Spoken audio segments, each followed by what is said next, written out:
Bien, rebonjour, toujours sur cet espace live. On a le plaisir d'accueillir Aurélie Saillot. Bonjour. Vous êtes senior manager, département sûreté, accès et services au public à la Fédération française de tennis. Oui, tout à fait. C'est bien Voilà, ça. on va évoquer votre quotidien dans un instant.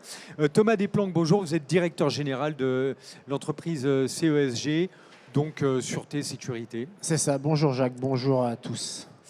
Alors, notre thématique, c'est de voir comment aujourd'hui évolue le lien, le relationnel entre des donneurs d'ordre et des entreprises de sécurité privée. On va commencer par évoquer, Aurélie, peut-être avec vous, le quotidien de la Fédération française de tennis, même si on va se focaliser après un peu sur Roland-Garros. Il n'y a pas que Roland-Garros, on est sur un grand écosystème qui utilise beaucoup de sécurité finalement. Juste peut-être de rappeler la raison d'être en fait de la Fédération française de tennis, qui est de développer les sports de raquettes et la pratique du tennis en France. Voilà, de dire également qu'on accompagne en fait l'engagement des équipes de France à l'international. Dans quelques jours, l'équipe féminine va partir pour la Colombie pour un match de barrage pour la Billie Jean King Cup. Donc, et puis de se dire aussi peut-être que le stade prend un nouvel essor, puisque avant on avait un calendrier qui était rythmé avec un grand événement qui est majeur, qui est Roland-Garros que tout le monde connaît, et le Rolex Paris Masters qui vient de se terminer à l'Accor Arena. Ouais. Et qu'on est en train de développer une activité sur le stade à l'année, donc avec l'accueil de nouveaux producteurs, et pas que seulement du sport, aussi des événements culturels. Voilà, donc on est en pleine perspective de développement, et on a l'ambition en fait d'un stade qui tend plutôt vers une activité type arena. Tout à fait, avec tout l'imaginaire qu'on a autour de Roland-Garros, cette vie de village que vous voulez transporter sur d'autres, à la fois des sports, mais aussi de la culture, des événements artistiques. Donc c'est les perspectives pour demain. Juste pour en citer deux qui ont été particulièrement marquants, on a reçu en fait du basket, de la boxe, voilà, avec Canal+, qui était producteur pour une rencontre avec Tony Yoka. Et puis on a reçu aussi un événement avec Red Bull, voilà, pour du breakdance. On a fait de la captation d'images pour le plus grand karaoké de France. Donc on est vraiment dans une dynamique de diversification, voilà, et de faire connaître le stade Roland-Garros en dehors de l'événement Roland-Garros qui est un tournoi de tennis. Alors Thomas, vous de votre côté, parmi toutes vos activités chez CESG, vous avez la surveillance notamment de Roland-Garros, on va y venir dans un instant, mais peut-être quelques mots sur votre entreprise CESG. Bon, déjà, moi je suis ravi d'avoir à mes côtés Aurélie en tant que partenaire cliente à la Fédération française de tennis. Pour nous, c'est passionnant, c'est très challengeant, mais on aura l'occasion d'y revenir en parlant de la gestion des risques. Et finalement, des challenges que nous propose finalement de relever cette fédération et ce tournoi, mais pas que ce tournoi, Aurélie vient de l'évoquer. Alors nous, CESG, on est une entreprise de sécurité et de sûreté générale. On fête notre 25e année. On a la chance, j'aime à dire, qu'on est à la fois une petite entreprise, une ETI, on a à peu près 1000 salariés, mais on est adossé à un très grand groupe qui pèse 1,5 milliard d'euros de chiffre d'affaires, un groupe au capital français, avec un peu plus de 30 000 salariés. Un groupe qui s'appelle Sofinor, qui ne fait que des métiers de service. Donc ça va de l'accueil en entreprise, de l'accueil événementiel avec une marque bien connue, Maola, qui travaille aussi historiquement depuis très longtemps sur le site de Roland-Garros. Accueil en entreprise, de la sûreté aéroportuaire, de la sécurité générale, c'est mon scope, de la maintenance, du facility management, du nettoyage, etc. Donc que du métier de service, avec un positionnement plutôt premium. C'est ce qui d'ailleurs nous anime. Donc on est plutôt positionné sur des marchés où il y a de la valeur ajoutée, où il y a des risques forts et où on arrive à se positionner avec une exigence forte et une prestation de service qu'on le veut premium. Donc ça tombe bien parce que Roland-Garros est très premium. Je ne vais pas paraphraser ce que dit notre cliente et notre donneur d'ordre. Voilà, en gros, CESG, c'est aussi 5 secteurs d'activité. On a d'autres marchés que l'événementiel sportif, qui est un marché relativement nouveau pour vous, nous, en termes de sécurité. On travaille beaucoup sur le luxe, puisque c'est l'ADN de l'entreprise. Avec des clients comme Chanel, à la même époque, l'an dernier, j'étais intervenu avec Chanel, d'ailleurs, qui est un client historique depuis plus de 20 ans chez nous. Et puis, on a 4 métiers. Donc, sécurité et sûreté générale, de la protection rapprochée, avec une autre filiale, du transport de valeur, Nous faisons un peu plus d'un millier de transports de valeur d'un point A à un point B, avec une douzaine de salariés sur ce sujet-là, et puis un peu de conseil en gestion des risques. Voilà notre métier, si je dois le résumer. Excellent. Alors, si on rentre dans le concret, puisque c'est la thématique de notre table ronde, des nouveaux risques qui changent ou qui font évoluer la relation entre le donneur d'ordre et le prestataire de services sécurité. Qu'est-ce qu'on a eu comme nouveaux risques, comme nouveaux modes de fonctionnement, comme nouvelles habitudes dans le public qui font que voilà, on évolue un peu dans la relation, déjà de votre point de vue, Aurélie? Alors, si on parle de nouveaux risques, on va peut-être partir d'un cas très pratique en fait, qui a été ce qui nous a animé là, cette année 2024. Oui. Il y avait une grosse alerte de pénurie sur les personnels de sécurité. Donc, on a vu émerger en fait finalement des groupements, des associations et beaucoup de solidarité entre acteurs de l'événementiel pour pouvoir répondre à nos exigences et à nos enjeux clients. Sur l'ensemble des événements, et les Jeux Olympiques en étaient un notamment. Et après, côté visitorat, nous, on est dans une dynamique aussi de démocratiser davantage et donc d'avoir une politique de billetterie en fait, beaucoup plus accessible à tous. Et on voit des évolutions en fait, de nos visiteurs et une recrudescence d'incivilité. On se rend compte que finalement, ce qui se passe en dehors du stade se passe aussi à l'intérieur du stade. Et donc ça, c'est un des enjeux clés, notamment pour l'avenir, pour le développement en fait, des événements et la co-construction avec les prestataires. Alors, pour rebondir sur ce que dit Aurélie, sur le premier point, oui, on parle d'offres et de demande, on parle d'évolution du marché. Et en effet, depuis quelques mois, printemps-été, un peu avant les JO et pendant les JO, on a eu cette pénurie, en tout cas ce marché, on en parlait tout à l'heure en off, ce marché qui est devenu complètement fou. Oui. Avec des prix d'ailleurs, des prix d'achat, et tant mieux, les agents de sécurité ont mieux gagné leur vie, mais c'était up and down, c'est-à-dire que c'était très compliqué, un, de les recruter, on y est arrivé, deux, il faut les fidéliser, et trois, il faut s'assurer que, surtout qu'ils correspondent aux besoins de notre client. Et puis on avait besoin aussi d'apporter de la valeur et de la continuité de service chez nos clients récurrents. Donc là, il y avait une grosse dose d'événementiel, puisqu'il faut savoir que quand c'est comme ça, pendant le tournoi, on multiplie par 10, voire même 15 les effectifs. Donc il faut qu'on garde la même qualité de service que tout au long de l'année, puisqu'on a un contrat, on a la chance d'être en contrat tout au long de l'année sur la gestion des portes.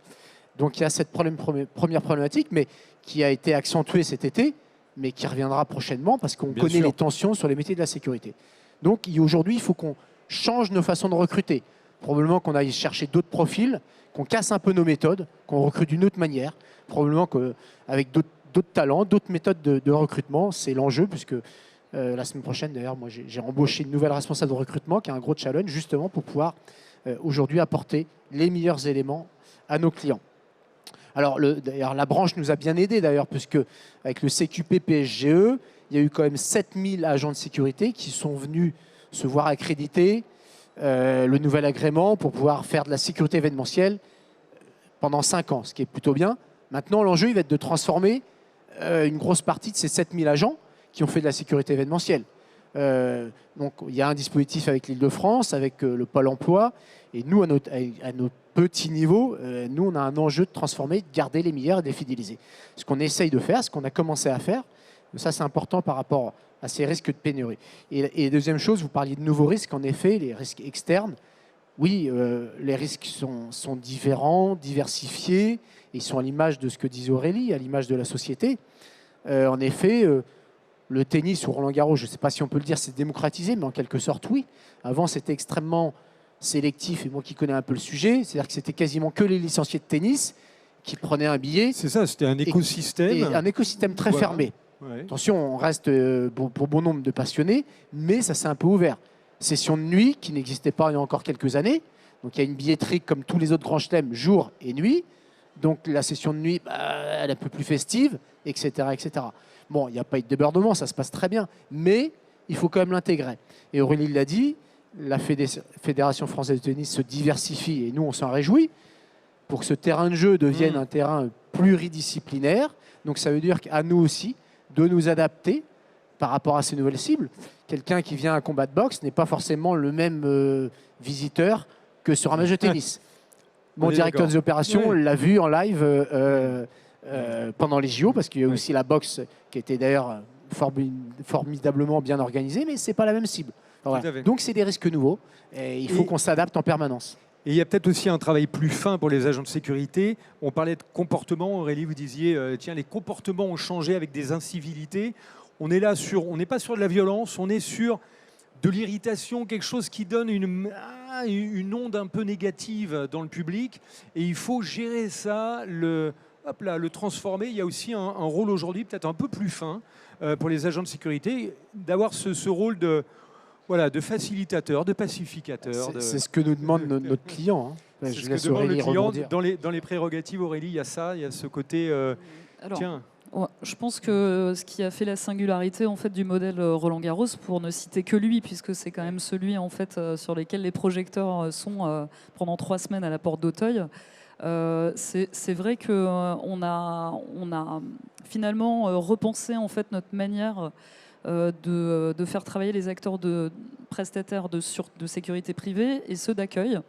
On s'est dit que finalement, en fait, pour permettre aux acteurs de sécurité privée de bien se concentrer sur leur mission, on utilisait en fait en binôme les acteurs d'accueil pour pouvoir faire passer les messages plus répressifs et permettre finalement en fait de maximiser l'expérience et de soulager un petit peu les agents de sécurité pour qui c'était pas forcément quelque chose qui était naturel. Et puis au fil des années, on s'est rendu compte qu'on demandait un petit peu plus aux acteurs de sécurité privée de tendre un petit peu plus en fait vers cette dimension accueil, prise en charge des publics.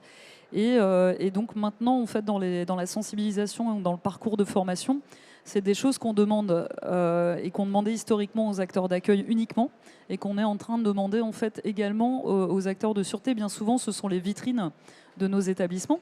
Voilà, la CESG, en fait, avec qui on travaille depuis un peu plus d'1 an, intervient sur aussi le gardiennage de nos sites. Et donc, Roland-Garros, c'est une vitrine en fait, de la Fédération de tennis, puisque c'en est le siège.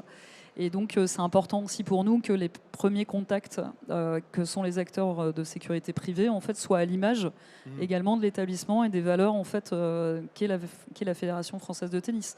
Donc ça, c'est primordial. Dans la relation, alors il y a 2 choses là que j'entends. Il y a tout d'abord le fait de sécuriser le site à l'année, c'est un facteur important pour après, lors d'un événement très ponctuel de 3 semaines, on connaît par cœur et on est très opérationnel. Et il y a cette notion de binôme qui est intéressante, d'avoir testé cette formule-là avec quelqu'un de l'accueil qui est peut-être plus sur l'écoute, le discours, le dialogue avec les personnes, et puis un agent de sécurité qui a plus l'œil, qui est un peu plus en veille sur les choses. Ce binôme-là, il doit être très vertueux finalement dans le service. Alors on a cette chance d'avoir une filiale qui s'appelle Maola, avec lequel on doit accélérer justement ce travail sur la posture, ce travail sur le langage, ce travail sur l'appétence, ce travail sur la bienveillance. Parce que c'est là qu'il faut réinventer le métier, en tout cas de la sécurité et de la sûreté. C'est essentiel. Et on a cette chance d'avoir, nous, comme je vous dis, un ADN luxe sur les boutiques, sur les sièges sociaux. Beaucoup de marques qu'on pourrait citer, Place Vendôme. Et donc, en fait, on a essayé de faire passer cette exigence, comme le disait Aurélie, de premier accueil. C'est bien cet agent de sécurité, de toute manière, à un moment, qui est en charge de sécuriser le site, mais qui est aussi en front avec le client. C'est des fois la première personne qu'on voit. C'est dans la plupart des cas la première personne. Donc ça veut dire qu'il faut en effet accélérer cette appétence et ces formations. Et donc d'ailleurs dès 2025, là, on va encore accélérer ces partages de connaissances ou ces partages de bonnes pratiques entre ces 2 entités, entre ce binôme pour venir. Et puis on va apporter des outils. Des outils. Je ne sais pas si c'est le bon moment pour parler de ça, mais on va apporter des outils interactifs. C'est-à-dire que je suis agent de sécurité. Mon seul moyen de communication avec le middle management, c'est le téléphone. Il ne faut pas rêver. Voilà, bien sûr. Puis c'est le management quand il passe sur site, mais il a d'autres sites aussi à gérer. Donc on va de plus en plus passer par ce type d'outils pour faire du e-learning, pour pouvoir passer les bons messages en termes de posture, en termes de processus, en termes de prise de poste. Donc avec des choses extrêmement courtes, ciblées, mais qui vont permettre de passer une information la plus concrète possible, la plus pragmatique. Là aussi avec de la bienveillance, mais pour rappeler ce qu'on attend d'eux. Donc c'est aussi ce type d'outil. Demain, il faut utiliser le offline, c'est la voix, c'est ce qu'on se dit, vous et nous actuellement, et le online, ça va passer par ce type d'outil. Donc ça, c'est aussi les gros enjeux chez nous avec ce type de clientèle Et je sais que notre client nous attend aussi là-dessus, c'est normal. Peut-être, je me permets juste de réagir sur ce que vient de dire Thomas. En fait, on était plutôt par le passé, en fait, même si on a toujours été dans un modèle de co-construction et à l'écoute en fait des prestataires. Voilà, on a nos exigences en tant que client, mais on attend, en fait, on a peut-être été pendant très longtemps dans quelque chose d'un peu plus attentiste où nos prestataires finalement attendaient de savoir quel était le cahier des charges et quel était le type de prestation qu'on souhaitait délivrer. Et on ne laissait pas forcément la voix du prestataire s'exprimer, à la fois sur ses contraintes et à la fois en fait, sur son apport et sa proactivité. Et là, c'est vraiment quelque chose qu'on attend de nos prestataires de plus en plus, de justement nous proposer des innovations, des solutions technologiques, des choses qui vont être facilitantes pour l'agent, pour que l'agent puisse donner le meilleur de lui-même et puisse maximiser l'expérience à la fois lui en tant que collaborateur, mais également celui du visiteur. Et ça nous tient beaucoup à cœur en tant que donneur d'ordre, notamment sur ces sujets d'innovation.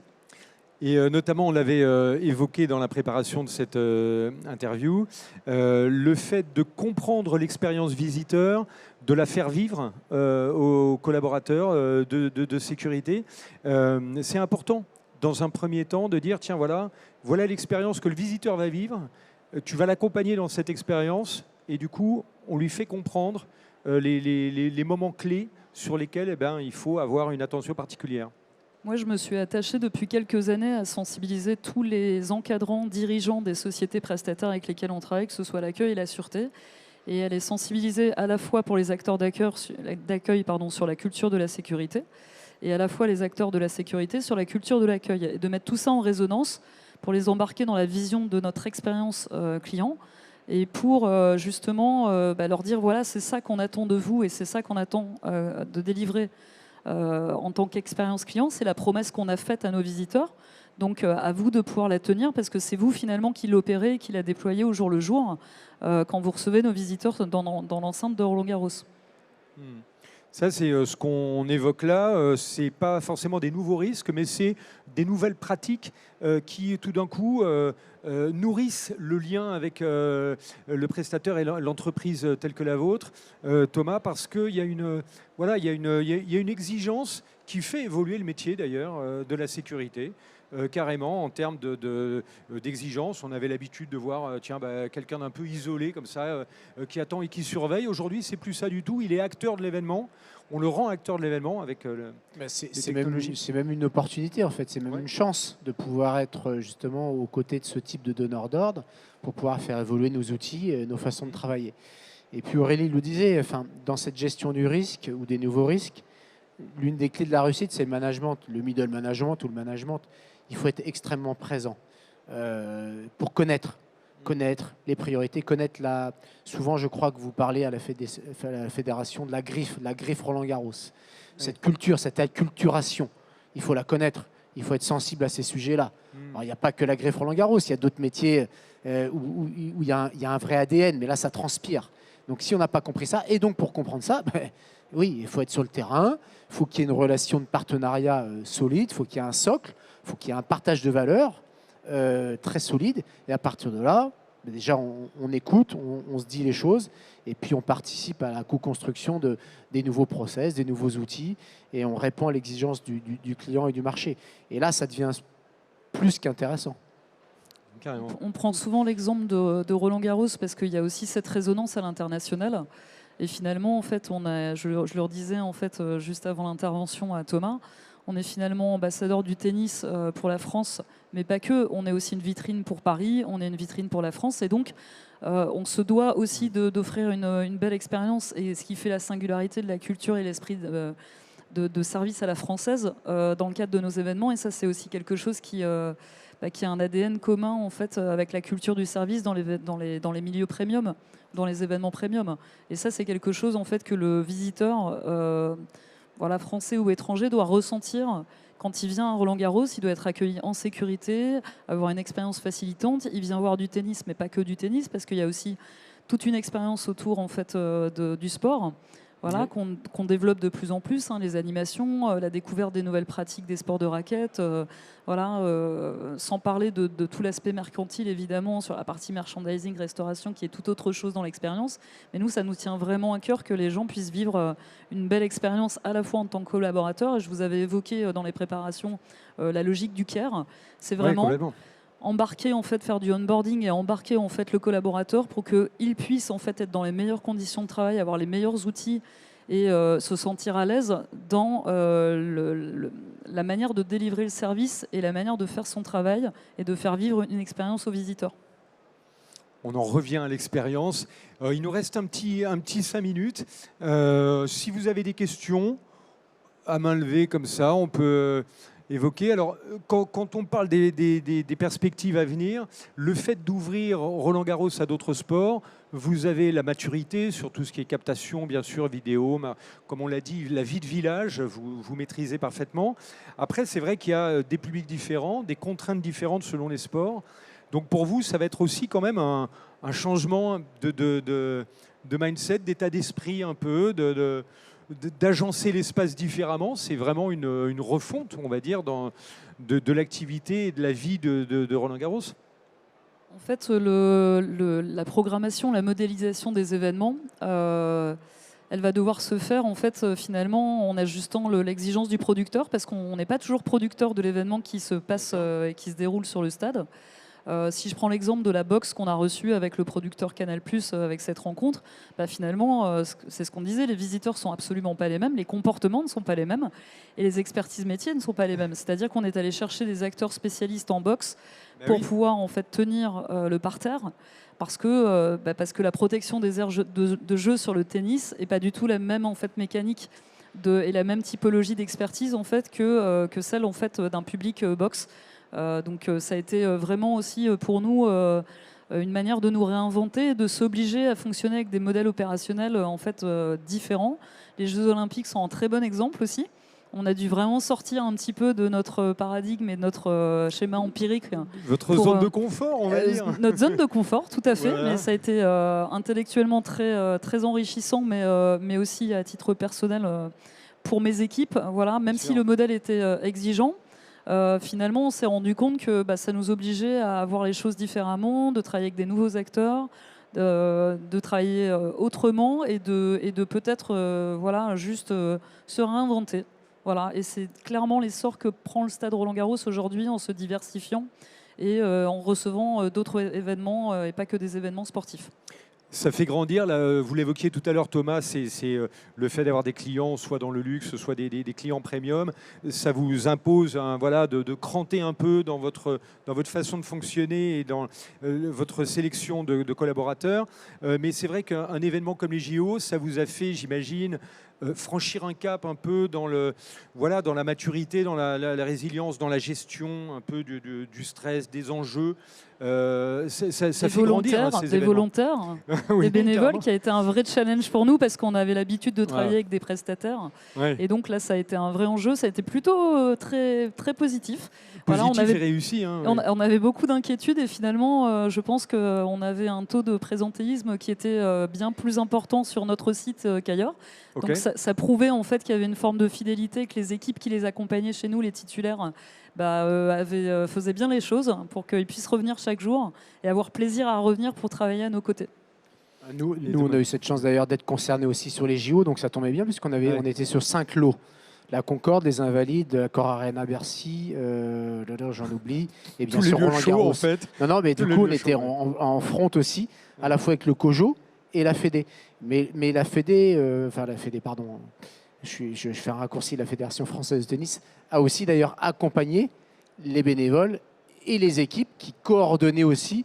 Donc on voyait bien ce travail finalement de binôme ou trinôme, parce que nous, on a aussi œuvré à notre niveau, en tout cas sur ce dispositif. Mais en effet, ça fait grandir, c'est bien. Mais c'est une approche, nous, qu'on cultive. C'est notre, comme je vous ai dit en préambule, c'est nos cibles clients. Donc on a choisi et on confirme, moi je confirme avec mes équipes, sur les marchés que nous souhaitons aller que sur ce type de marché. C'est un positionnement d'entreprise, j'espère respectable, mais en tout cas qu'on assume chez CESG. Excellent.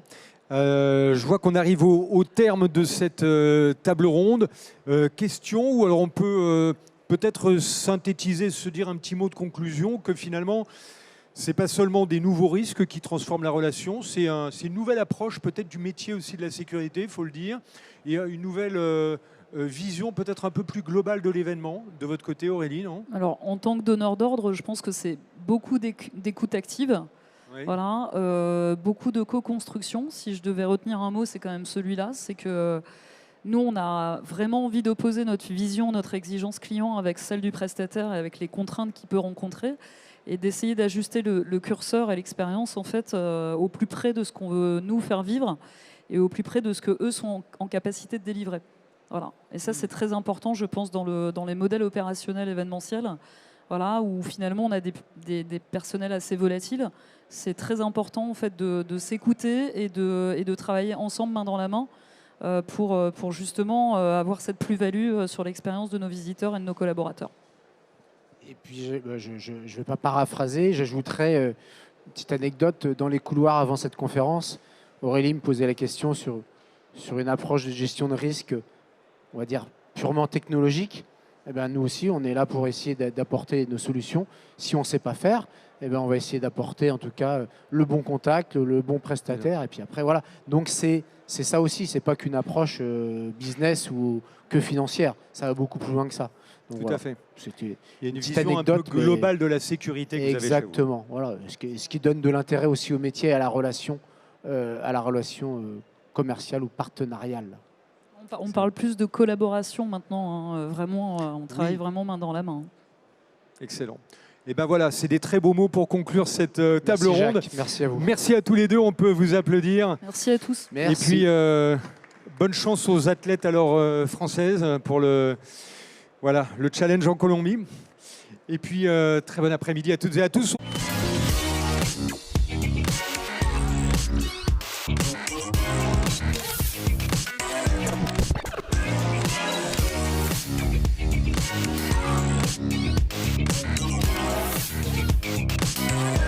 Yeah.